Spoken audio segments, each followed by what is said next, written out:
You are about to listen to a Jason Burgos exclusive interview. Interested to talk to you, interested to get a lot of your story. I mean, I definitely want to ask about last week's fight and just the story of signing with one. But first, I want to go a little further back in your career. After losing your debut, you rack up 8 straight wins en route to the LFA interim featherweight title. The run also includes a stint on Ultimate Fighter, a second-round KO in Dana White's Contender Series. Were you surprised that all of that still did not grab the organization, as in the UFC's attention, to land you a contract? So a little bit, but not a knock on them, because I was called for a couple of last-minute fights. The matchups or the timing of the situation didn't work out. They called me for a fight in the Netherlands. I couldn't get on that card because my passport was expired. I just a couple things I weren't prepared. It just didn't work out timing wise. And really, I couldn't be happier. I know that sounds a little weird, but ONE FC is such a great pickup. And I hear good things. Yeah, absolutely. And I'm just ecstatic that it turned out like this. Maybe that wasn't my original plan to follow this path, but the way it's laid out, I'm extremely happy. This last fight with ONE has been phenomenal. It's kind of opened up my eyes to how well an organization can be run and treat their fighters and all that good stuff. And the new situation with the weight cut, things like that, it was phenomenal. And you hear so many fighters, especially when they're trying to get into the UFC, make that UFC debut, that when they get the opportunity to take that short notice fight, they kind of do it. And it's a weird way that the UFC kind of takes advantage of a fighter. And it's not the perfect situation. Was it hard for you to say, man, this just isn't right. It's not enough time. It's not the right kind of matchup. Was it hard for you? Did you have second guesses after declining those offers?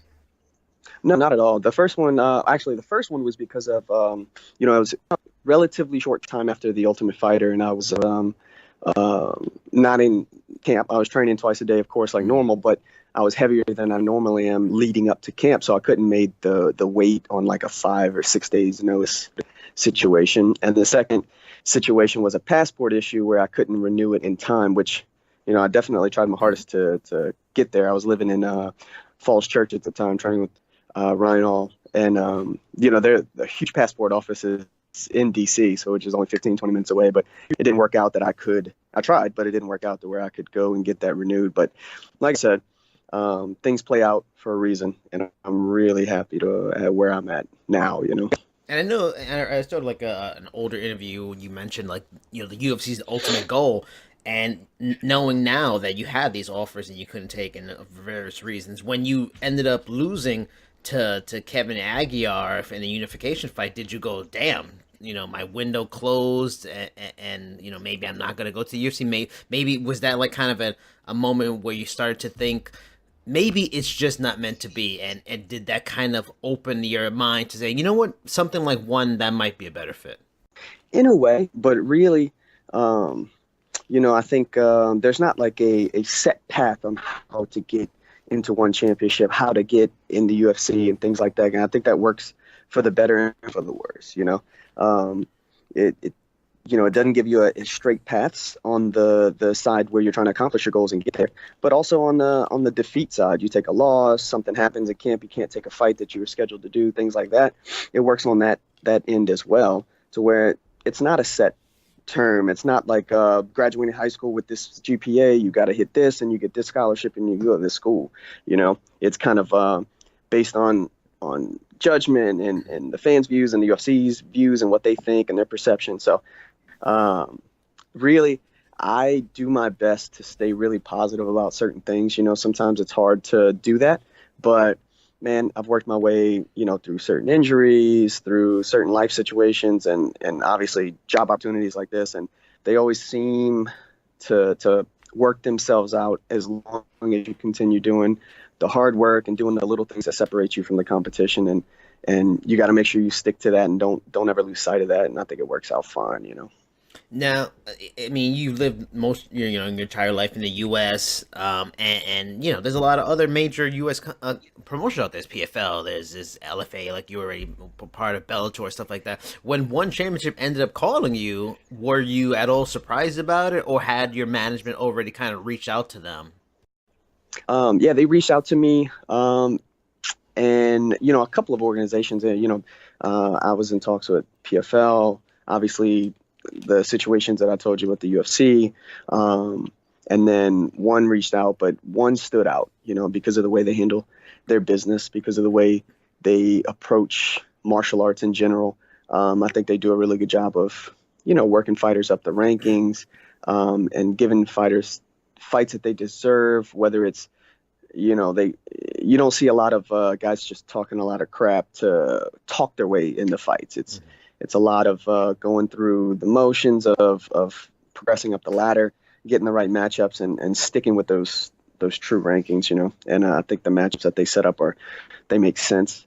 It's not because of any kind of hype or like somebody asked me the other day. I got this huge knockout in the fight. It was great and everybody loved it. Do you expect a title shot soon? I'm like, no, I don't think one works that way. It's my first fight. I've got time. I'm down here at the bottom rung. I've got to work my way up. Guys know who I am and how dangerous I am. So I might get some matchups that jump a few spots at a time, but you won't see anything crazy where I get one knockout. Now I'm fighting for a title. It doesn't work that way. I can't talk my way into a title shot like that, and I think that's wonderful. Now, and you mentioned the PFL. Was the offer from the PFL, was that for season two? And did you end up actually choosing to go to one over the PFL when you looked at all the various options and what the two leagues offered? When we were talking to PFL, that was for season, so it was a little whiles back, and I ended up not taking that offer, and having the Aguilar fight and all of that stuff play out.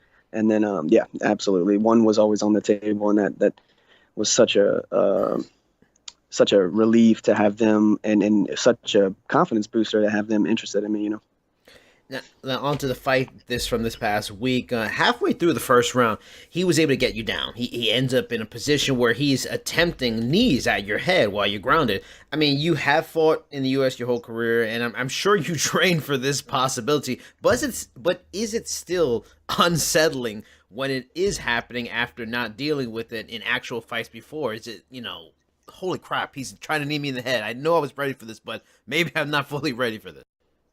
Definitely a change, but I don't know if you can tell from the video, but no, not a lot of those shots were landing, super clean. So I was trying to make sure I adjusted my positioning a little bit here and there to make sure that he wasn't on complete balance, and they had to continue to use his hands in that seatbelt position to kind of corral me. So you didn't see kind of in like a unleashing of knees and strikes, because I was trying to continue to make him hold his base and use his balance and use his hands and legs, so he couldn't just tee off and kill me.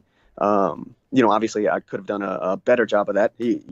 Ideally he didn't land any, but he snuck a couple in there. He definitely threw a bunch to try to land. I just think some of those were glancing. I think the hardest shot that he landed might have been in that crucifix position. He landed like a tricep to my eye, and gave me a little black eye or whatever. Nothing too crazy, but yeah, I was I guess partially happy with the limited damage, but the next step in that is being able to take advantage and attacking from that turtle position, getting to a good guard and being able to attack from there. So definitely things written down already to work on as soon as I get back home, things to drill, things to put in live situations, stuff like that. Now on to the second round, where the highlight happens. That kick you land on him when he shot for the single leg. Was it something you had been working on, preparing for, looking out for in camp? Or was it something just you were kind of flowing and it was just kind of a reaction in the fight itself? Yeah, it's kind of one of those things where, for this fight, we decided to shy away from the roundhouse kicks a little more than I usually do. Usually that's my safety net, but he likes to time shots that simultaneously with those roundhouse type kicks, those big kicks. So that was his opportunity to come in and take me down. So I started with the straight line attacks to the knee, to the body, things like that.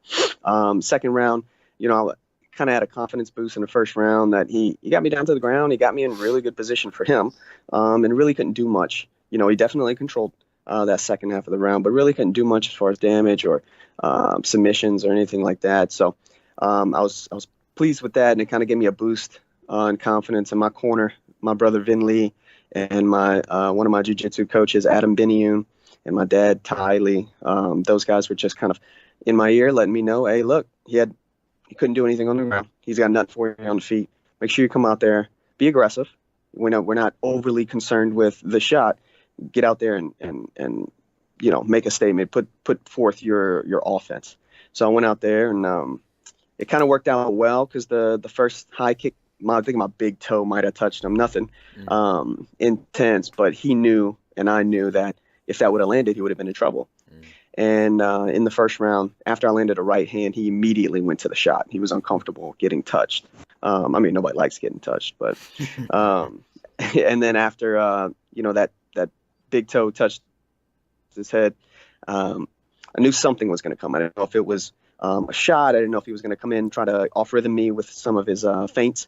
So I wanted to fake high and go to the body. And he ended up happening to take a shot at the same time.